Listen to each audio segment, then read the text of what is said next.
Hey guys, how's it going? Here's a little update of what's going on. Show you guys how to blast a set of fuel injectors. My factory S5NA fuel injectors, they're 460cc, but they're high impedance. S4 had low impedance, 12 volt battery. Little syringe that you'll get with like acetaminophen and stuff like that for children. Melted it down, put some super glue, attach it straight to it. The B12 chem tool. Have the set of wires wired up, positive and negative, so it's straight 12 volts from the battery like the way it should be. And just try to find a way to set you guys up so you guys can see what's going on. It's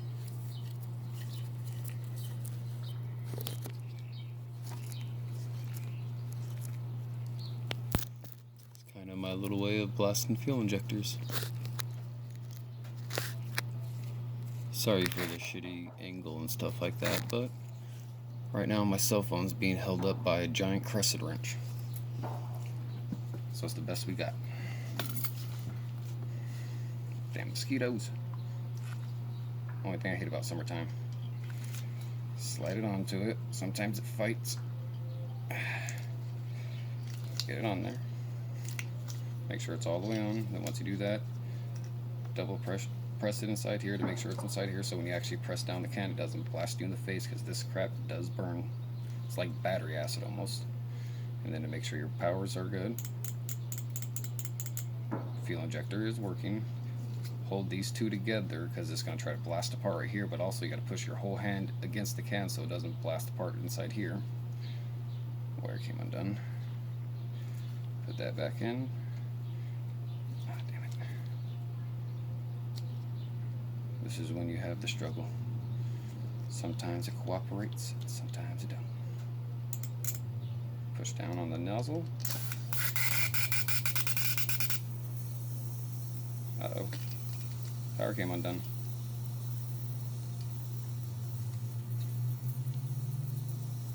Oh, come on, man. This is when everything gets annoying. One stupid little wire. Get your ass in there. Stay. Thank you. You want to pulsate it like this. You don't want to hold it open like that, because if you hold it too long, you actually could burn up the fuel injector. So you kind of want to pulsate it, and the faster you can pulsate it, you can tell that's a really good stream. And before you let off, so you don't get sprayed in the face, you can hear the click is more crisp. It doesn't sound like it's slaggy, or it has like something stuck in it. It has that nice perfect crisp to it. Pop. And the way I do it, with rotaries, you can actually mark your injector. It's kind of hard to see it, but it actually says primary 2. It says 2P, but that stands for second primary, so this will be for the back rotor. And then this one says, it's kind of, I know it'll be hard to tell, but it says 1P, first primary, so this will be the first rotor. And then for my second set of injectors, for the second rail, it says 2S, secondary fuel injector, so this will be the back secondary for the back rotor. And this one says 1S, so front secondary. And just a little little recap on it. Make sure that's pressed in.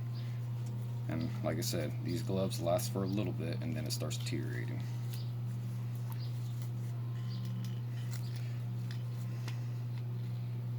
I'm going to be replacing the gaskets, and if you ever need to replace the gaskets, the AC gaskets work perfect. That's what I've been using for the past couple years, and they've never let me down. And I actually cleaned these fuel injectors 3 times using these same exact O-rings, so I haven't had a problem since. Yeah, hold you down, hold you down. Yep.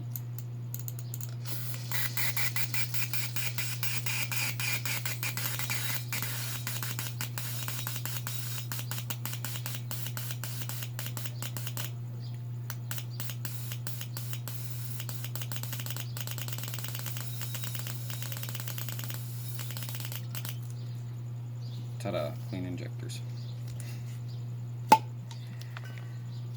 Can is empty. Put that up. Put this up. That's how you clean a set of fuel injectors. Easiest way to do it. Oh, and one other thing, you have to pull out the little mesh screen right here, because if you actually blast it with this still inside of it, let me get it in camera view. If you actually blast it with this little thing still inside of it, whatever is trapped inside here, that solvent is going to dissolve it and now make it get stuck inside the actual mechanism inside the bottom of the fuel injector, which will be pretty much that tiny little pin right there goes in and out, and it's pretty much shaped like a cone on the inside. You got a plunger going into a bowl. If anything gets inside there and causes any damage, it'll screw you over. And these are mostly like the ones that you find and stuff like that. They're plastic, they're okay, but if you're running E85 or any type of really corrosive race fuel or anything like that, the plastic will dissolve to where these are the better ones you want to get. These are made for E85, they're stainless steel, they're all metal, so you never have to worry about them actually falling apart on you. And those are all cleaned and blasted out, ready to go too. Alright, got the fuel rails installed, got the fuel filter flushed, reinstalled. All this is all good, perfect, ready to go. I just got to put the screens back in the injectors and put it back in, and then I installed the new fuel pump. Everything's looking very nice. I replaced the OEM fuel line. This came from the tank, from the fuel pump tank to the actual hard lines. This was like one of the last ones I had to replace. There is still the return I got to replace, but it looks like it was replaced recently because it's not this type of fuel line. This is OEM from 1986.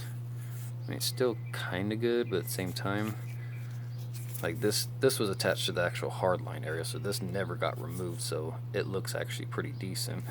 But when you flip over to this side, kind of see all those cracks forming in it. So this one is kind of like done. So replace that, so now it has a new fuel line. It's got to redo one more. But everything's pretty good. I just got to put those injectors back together and put this damn thing back together and start it up, and it should be good. Maybe tonight I'll try to make a video, first, second, and third gear pull. Still on the street, so can't go too crazy. Eventually I'll take a trip down to Mexico and do some real street passes in Mexico. Mexico.